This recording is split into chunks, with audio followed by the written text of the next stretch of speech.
আসসালামু আলাইকুম সবাইকে। রসায়নের দ্বিতীয় অধ্যায় অর্থাৎ পদার্থের অবস্থা অধ্যায়ের ২ নাম্বার লেকচারে তোমাদের সবাইকে স্বাগত। ১ নাম্বার লেকচারে আমরা লাস্ট পড়ছিলাম ব্যাপন টপিকটা নিয়ে। ব্যাপন টপিকের এখনও কিছু বাকি আছে, আজকে আমরা সেই টপিক থেকে পড়া শুরু করব। ব্যাপনে তোমাদের গতদিনকে একটা কথা বলছিলাম, সে কথাটা হচ্ছে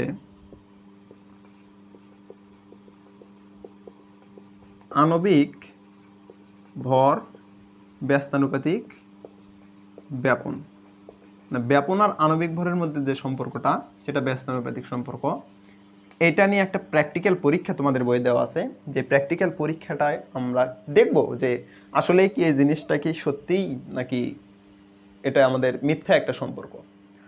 তো দেখো, আমি আগে একটু অধ্যায়ের নামটা লিখি। পদার্থের অবস্থা। পদার্থের অবস্থা চ্যাপ্টার, ব্যস্তানুপাতিক সম্পর্ক। তোমাদের বইয়ে দেওয়া আছে একটা চিত্রটা কীরকম দেখো। এই পরীক্ষাটা করতে কি কি লাগবে আমি তোমাদেরকে বলে দিচ্ছি।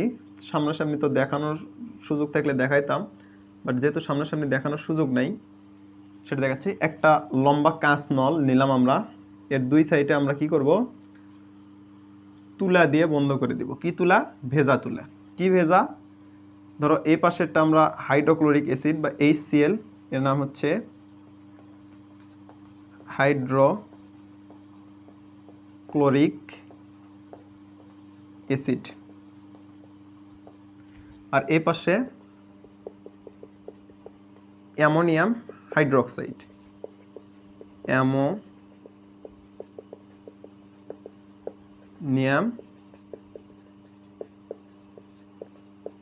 হাইড্রোক্সাইড, ভালো করে বোঝো।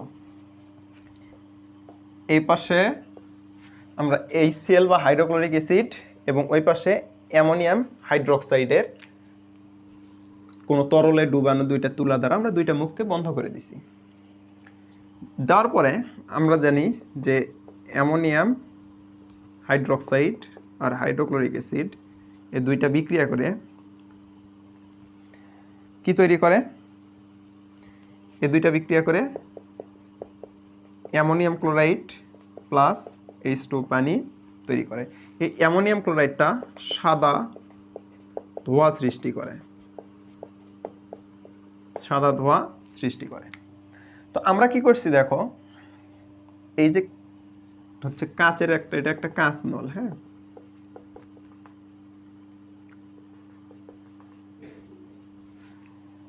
এই যে কাঁচ নলটা নিছি, এই কাঁচ নলে আমরা একই সময়ে দুইটা পাত্র থেকে, একটা থেকে এই হাইড্রোক্লোরিক অ্যাসিড থেকে এবং একটা অ্যামোনিয়াম হাইড্রোক্সাইড থেকে দুইটা তুলা ভিজে নিয়ে আমরা একই সময় কি করছি, দুই পাশে বন্ধ করে দিছি।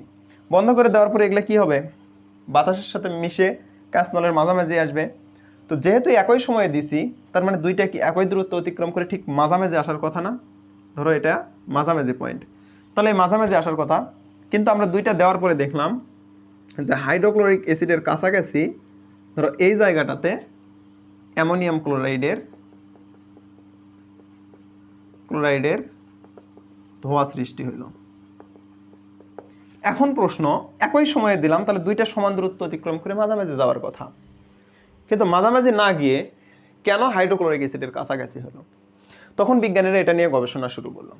গবেষণার এক পর্যায়ে দেখা গেল বিজ্ঞানীরা বিভিন্ন দিক বিবেচনা করে লাস্ট পর্যায়ে গিয়ে বা মাঝামাঝি পর্যায়ে গিয়ে, যেটাই বলো না কেন, যখন প্রমাণ হয়েছে সেটাই তো লাস্ট স্টেপ, ওই লাস্ট স্টেপে গিয়ে তারা চিন্তা ভাবনা করলো আণবিক ভর নিয়ে। কি নিয়ে? আণবিক ভর নিয়ে। আণবিক ভর জিনিসটা কি এটা আমরা তৃতীয় অধ্যায়ে পড়বো, আবারও বলতেছি, আপাতত আমি যা বলতেছি সেটা তোমরা দেখো। আণবিক ভরের ক্ষেত্রে দেখা গেল HCl বা হাইড্রোক্লোরিক অ্যাসিড এর ভর কত? হাইড্রোজেনের ভর 1 এবং ক্লোরিনের ভর 35.5, তাহলে যোগ করো কত হয়? 36.5। আর অ্যামোনিয়াম ক্লোরাইড NH4Cl,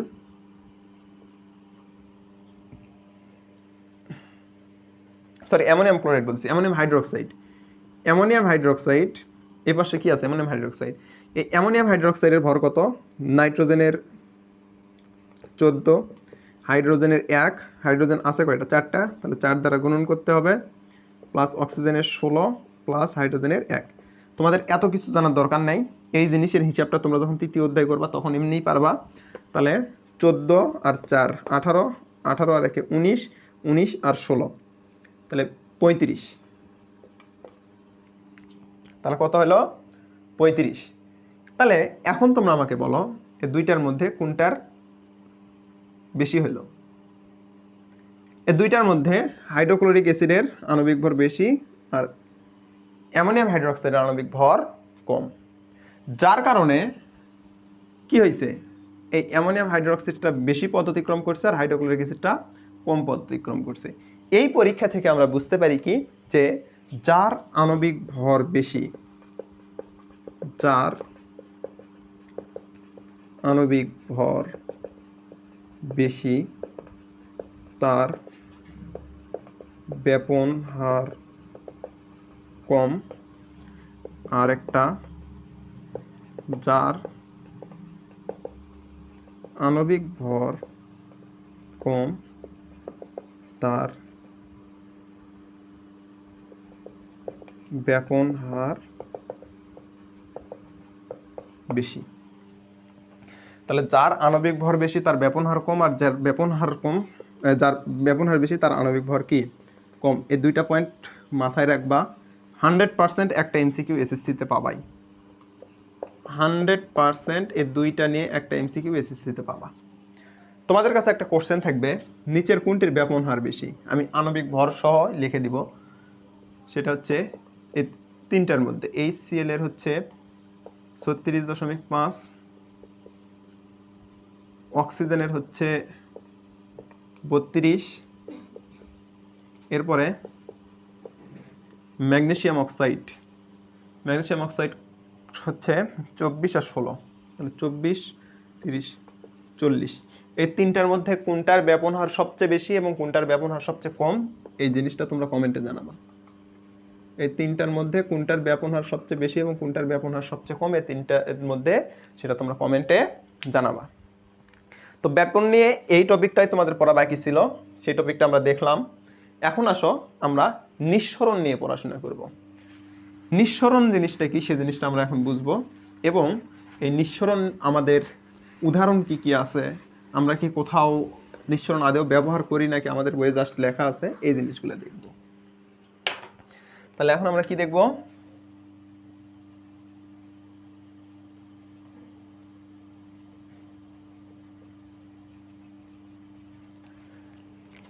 নিঃসরণ কি দেখো, নিঃসরণটাও হচ্ছে ছড়িয়ে পড়া, অধিক ঘনত্বের স্থান হতে কম ঘনত্বের স্থানের দিকে ছড়িয়ে পড়া। বাট ব্যাপনের সাথে এর কিছু পার্থক্য আছে। গতদিন তোমাদেরকে বলছিলাম রুম স্প্রের কথা। রুম স্প্রেটা তুমি যখন স্প্রে করছিলা, যখন তুমি রুম স্প্রেটা স্প্রে করছো, স্প্রে করার পরে কি হয়েছে, মানে তোমার যে পরিবেশটা আছে এই পরিবেশে যখন তোমার রুম স্প্রের যেই তোমার ধরো কি বলবো এটাকে উপাদানগুলা, এই উপাদানগুলো পরিবেশে আসছে, আসার পরে তোমার রুমের বাতাসের মধ্যে যেখানে ঘনত্ব বেশি ছিল সেখান থেকে কি কমের দিকে সরে গেছে। বাট এই সরে যাওয়ার আগে তখন যখন তুমি স্প্রে করলা তখন কি হয়েছিল, বোতলের মধ্যে উচ্চ চাপে রাখা ছিল না, আর বাইরের চাপটা কি কম ছিল না। এই উচ্চ চাপের স্থান থেকে নিম্ন চাপের স্থানের দিকে রুম স্প্রেটা কি সজোরে বের হয়ে আসছিল না, খুব দ্রুত বের হয়ে আসে না? রুম স্প্রেটা স্প্রে করার সময় দেখবা খুব দ্রুত বের হয়ে আসে। আচ্ছা, খুব দ্রুত বের হয়ে আসে, এটা কি একদম খুব বড় একটা পথে আসে না, সরু ছিদ্র পথে আসে? অবশ্যই কি সরু ছিদ্র পথে আসে। এই যে সরু ছিদ্র পথে, এই পথে কঠিন পদার্থ বা তরল পদার্থ আসতে পারবে? পারবে না। শুধু কোন পদার্থ আসতে পারবে? গ্যাসীয় পদার্থ আসতে পারবে। এই যে সরু ছিদ্র পথে উচ্চ ঘনত্বের স্থান থেকে নিম্ন ঘনত্বের স্থানের দিকে সজোরে এই গ্যাসীয় পদার্থের বেরিয়ে আসার প্রক্রিয়াটাকে কি বলা হয়? নিঃসরণ বলা হয়। তার মানে কি, তুমি রুম স্প্রেটা যে মোমেন্টে স্প্রে করতেছো, এই মোমেন্টে এই যে উচ্চ ঘনত্বের স্থান থেকে নিম্ন ঘনত্বের স্থান থেকে সজোরে যে গ্যাসীয় পদার্থটা বের হয়ে আসতেছে, এটাই কি নিঃসরণ। দেন তারপরে বের হয়ে আসার পরে বাতাসের এক জায়গায় যখন তা আসতেছে তখন ঘনত্ব বাড়তেছে, সেখান থেকে পুরো রুমে আস্তে আস্তে ছড়িয়ে যাচ্ছে। তাহলে নিঃসরণের সংজ্ঞাটা কি আমি যদি একটু বলি, দেখো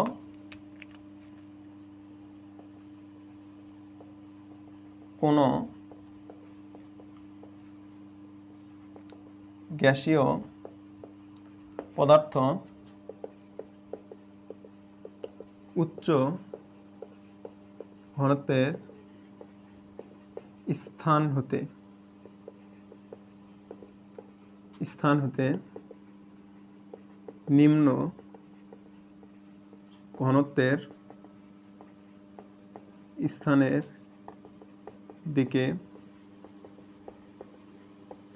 সরু ছিদ্র পথে সজোরে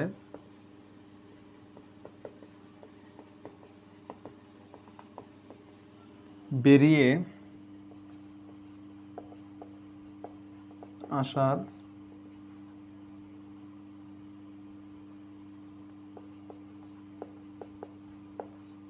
প্রক্রিয়াকে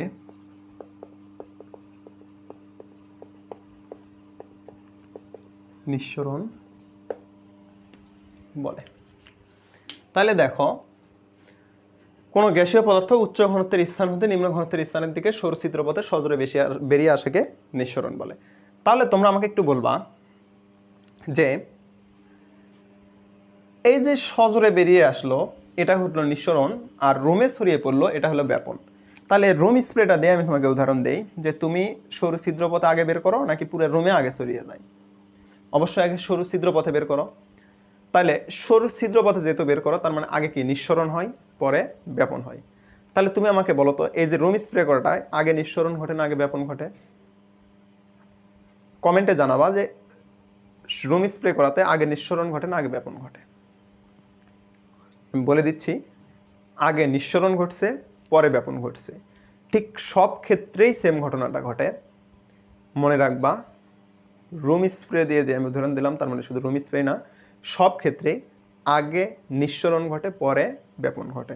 খুবই ইম্পর্টেন্ট কথা যে কোনো ঘটনায়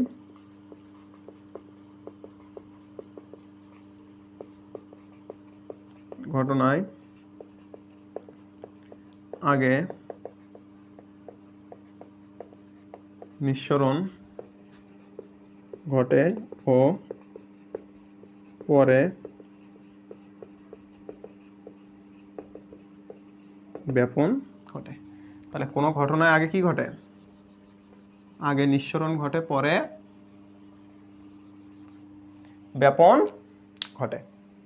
এই জিনিসটা খুবই ইম্পর্টেন্ট, মাথায় রাখবা। এখন আসো, নিঃসরণের বেশ কিছু উদাহরণ আমাদের বইয়ে দেওয়া আছে। যেমন দেখো, আমরা রান্নার কাজে কি ইউজ করি?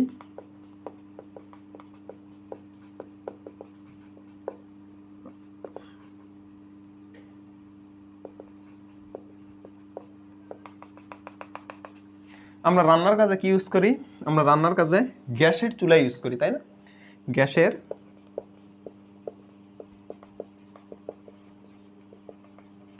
চুলা ব্যবহার করি। এই যে গ্যাসের চুলাটা ব্যবহার করি, এই গ্যাসের চুলাতে আমরা কি গ্যাস ব্যবহার করি? LPG gas. এলপিজির পূর্ণরূপ কি? Liquefied, LIQUIFIED, liquefied petroleum gas. রান্নার কাজে আমরা তাহলে কি ইউজ করি? এলপিজি বা liquefied petroleum gas. Liquefied, not liquid, মাথায় রাখবা। এটা কিন্তু লিকুইড না, লিকুইফাইড। লিকুইড মানে হচ্ছে তরল, আর লিকুইফাইড মানে হচ্ছে তরলকৃত, মানে একে জোর করে তরল করানো হয়। বাট একে আমরা যদি স্পেস দেই তাহলেই গ্যাসে পরিণত হবে। গ্যাসকে আমরা জোর করে তরল করে রাখি বদ্ধ পাত্রে, বাট একে আমরা যদি ছেড়ে দেই তাহলে কিসে পরিণত হবে? গ্যাসে পরিণত হবে। তাহলে লিকুইফাইড অর্থ হচ্ছে তরলকৃত।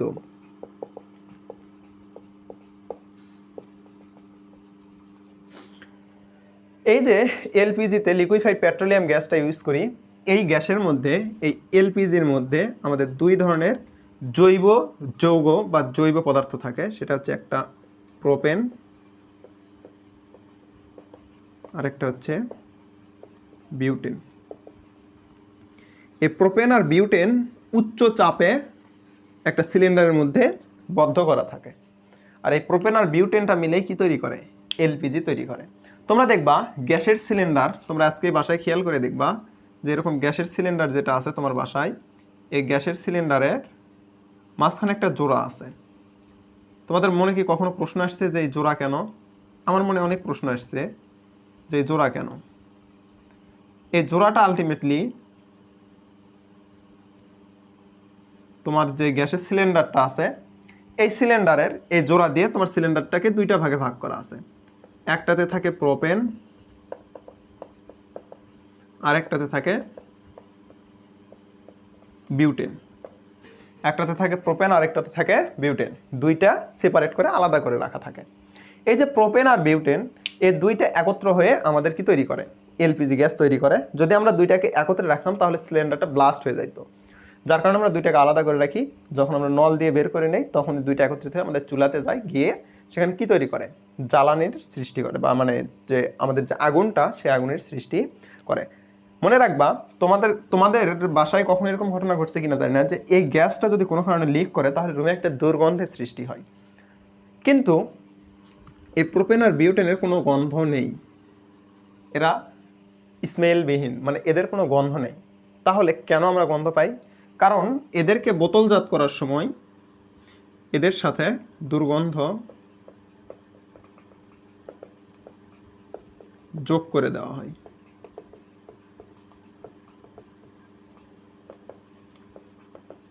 যাতে বাসা বাড়িতে দুর্ঘটনা না ঘটে।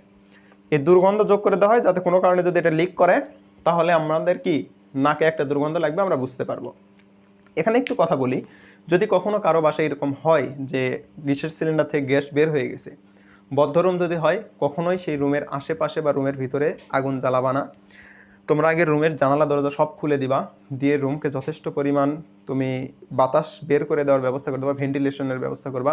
রুম থেকে সব বাতাস বের হয়ে গেলে, গন্ধ চলে গেলে, বেশ কিছুক্ষণ পর যখন তোমার কাছে গন্ধ মনে হবে না, তারও কিছুক্ষণ পরে তুমি রুমে আগুন জ্বালাবা। এতে দুর্ঘটনা ঘটবে না বা ঘটার চান্স খুব কম। এখন আসো, এর পাশাপাশি আরেকটা আছে সিএনজি। সিএনজিটা কি? কম্প্রেসড ন্যাচারাল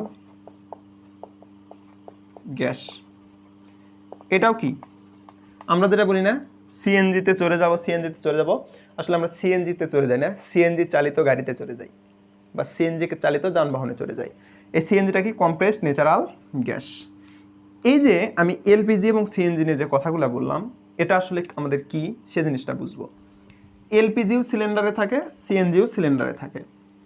এই সিলিন্ডারের মাথায় একটা রেগুলেটর থাকে, এখান দিয়ে তো নলের মাধ্যমে গ্যাস দেয়, তাই না?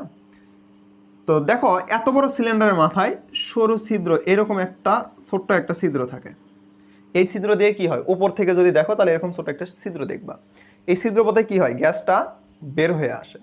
তাহলে এই যে উচ্চ চাপের স্থান থেকে নিম্ন চাপের স্থানের দিকে সরু ছিদ্র পথে সজোরে গ্যাস বের হয়ে আসতেছে না? এই যে সজোরে বের হয়ে আসতেছে, এখানে কোন ঘটনা ঘটতেছে? নিঃসরণ ঘটতেছে। তারপরে এখান থেকে বের হয়ে এসে তোমার রুমে যদি গন্ধ ছড়ায় তাহলে কি একবারেই পুরো রুমে যায়, নাকি যেখানে সিলিন্ডার থাকে প্রথমে সেখানে হয় দেন পুরো রুমে ছড়িয়ে যায়?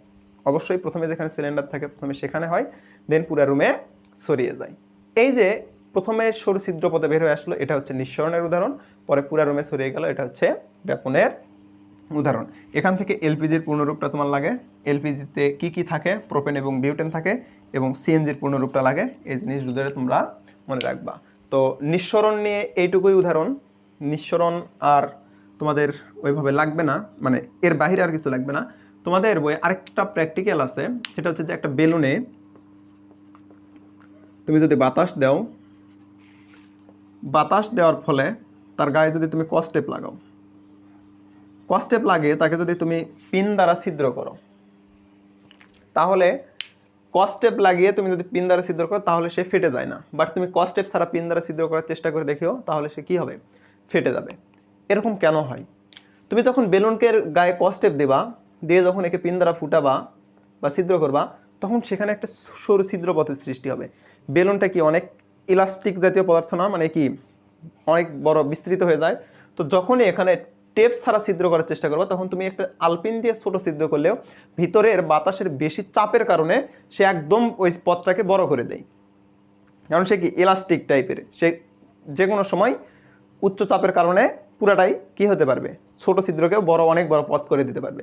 বাট তুমি যখন কস্টেপ দিয়ে দিবা, কস্টেপটা ইলাস্টিক টাইপের পদার্থ না। হ্যাঁ, ইলাস্টিক টাইপের হলে অনেক হচ্ছে কম ইলাস্টিক টাইপের, মানে অনেক বেশি টানতে হয়, যার কারণে একটু প্রসারিত হয়।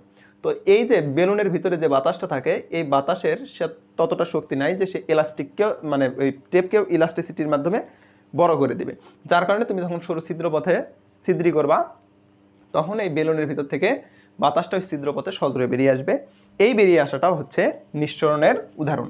তাহলে বেলুনের গায়ে যদি কস্টেপ দিয়ে আমরা ছিদ্র করি তাহলে এখান থেকে ভিতর থেকে যে বাতাসটা বেরিয়ে আসে এটাও কিসের উদাহরণ?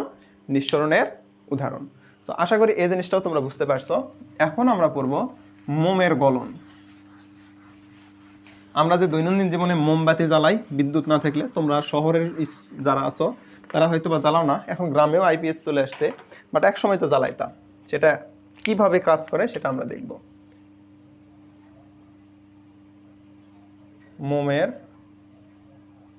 গলন, মোমটা আসলে কিভাবে গলে।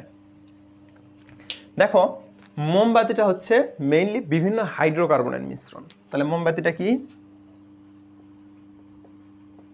হাইড্রোকার্বনের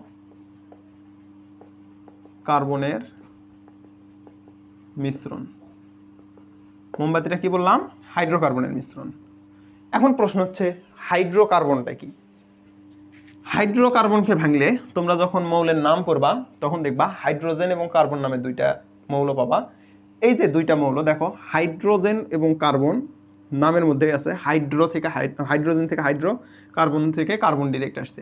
তাহলে এই যে হাইড্রোজেন এবং কার্বন এই দুইটা মিলে গঠিত যৌগকে আমরা বলি হাইড্রোজেন কার্বন। তাহলে হাইড্রোকার্বন কি?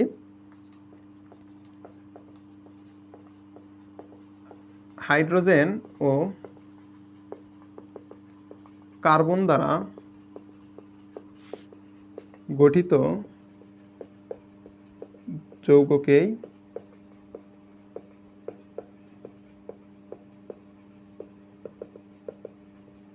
হাইড্রোকার্বন বলে। তাহলে হাইড্রোজেন ও কার্বন দ্বারা গঠিত যৌগকে হাইড্রোকার্বন বলে। তো আমরা যখন মোমটাকে জ্বালাই তখন আমরা মোমের তিনটা অবস্থায় দেখতে পাই। পদার্থের কয়টা অবস্থা আমরা দেখছি? পদার্থের তিনটা অবস্থা। আমরা যখন মোমকে জ্বালাই তখন মোমটা কি থাকে? জ্বালানোর আগে মোমটা কঠিন থাকে। এই কঠিনের মধ্যে একটা কি দেওয়া থাকে? সুতা দেওয়া থাকে। সুতার মাথায় যখন আমরা আগুন ধরাই তখন মোমটা কি হয়? গলে গলে তার কি হয়? গা বেয়ে পড়ে যায়। তো এই যে গলে গলে পড়ে যায়, এই গলে পড়ে যাওয়াটা হচ্ছে তার তরল অবস্থা। তাহলে প্রথমে মোমটা কি থাকে? কঠিন অবস্থা থাকে, তারপরে গলে পড়ে তরলটা থাকে। আর অনেক সময় এই তরলটা, অনেক সময় না সব সময়, এই তরলটা আগুনের তাপে বাষ্পেও পরিণত হয়। কি বললাম? তরলটা আগুনের তাপে কিসে পরিণত হয়? বাষ্পেও পরিণত হয়। তাহলে আমরা মোমের জ্বলনে আমরা মোমের কয়টা অবস্থা দেখতে পাই? মোমের জ্বলনে আমরা মোমের তিনটা অবস্থায় দেখতে পাই। কি কি? কঠিন, তরল এবং বাষ্প। এই যে বাষ্পটা, এই বাষ্পটা বাতাসের অক্সিজেনের সাথে বিক্রিয়া করে। অক্সিজেনের সাথে বিক্রিয়া করে কি কি তৈরি করে দেখো। এই বাষ্পটা বাতাসের অক্সিজেনের সাথে বিক্রিয়া করে কার্বন ডাই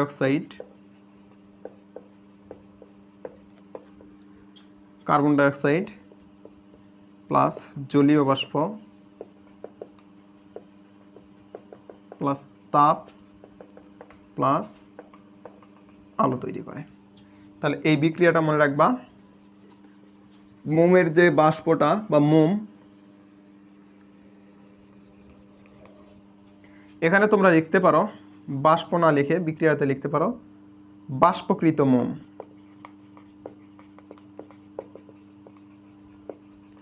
বাষ্পকৃত মোমটা কি করে? অক্সিজেনের সাথে বিক্রিয়া করে, বাতাসের অক্সিজেনের সাথে বিক্রিয়া করে কার্বন ডাই অক্সাইড, জলীয় বাষ্প, তাপ আর আলো তৈরি করে। এখন তোমাদের প্রশ্ন যে ভাই কঠিন তরল দেখলাম, বাষ্প কখন হয়?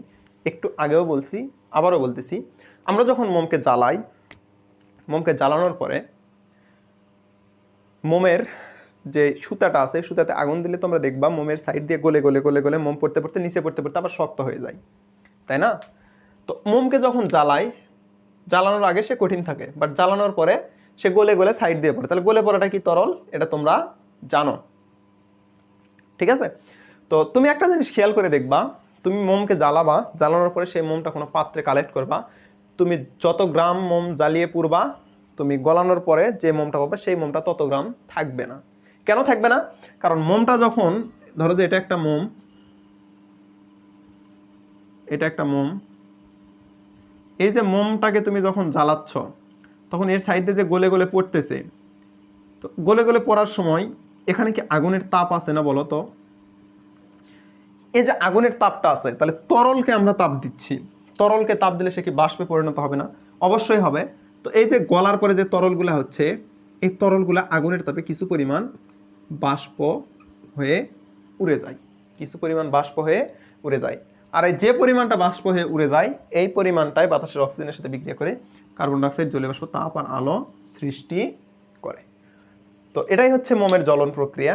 এইটুকুই তোমাদের বইয়ে লেখা আছে, তোমরা এই জিনিসটাও সুন্দর করে পড়বা। তো আশা করি আজকে যেটুকু পড়াইলাম তোমরা সব বুঝতে পারছো। তো এরপরে আছে গলনাঙ্ক, স্ফুটনাঙ্ক। আমি গলনাঙ্ক স্ফুটনাঙ্কটা দুইটা লেকচার করব না, কারণ এখানে হচ্ছে গলনাঙ্ক রেখা, স্ফুটনাঙ্ক রেখা, এই রেখাগুলো আছে, এই রেখাগুলো তোমাদেরকে পড়াইতে হবে। তো আজকের ক্লাসটা আমি এই পর্যন্তই রাখতেছি। পরবর্তী ক্লাসে আমাদের হয়তো এই চ্যাপ্টার শেষ করতে আর দুইটা লেকচার লাগবে। তো পরবর্তী ক্লাসে আমরা গলনাঙ্ক স্ফুটনাঙ্ক পড়বো ইনশাল্লাহ। ততক্ষণ সবাই ভালো থাকো, দেখা হচ্ছে পরবর্তী ক্লাসে। আসসালামু আলাইকুম ওয়া রাহমাতুল্লাহ।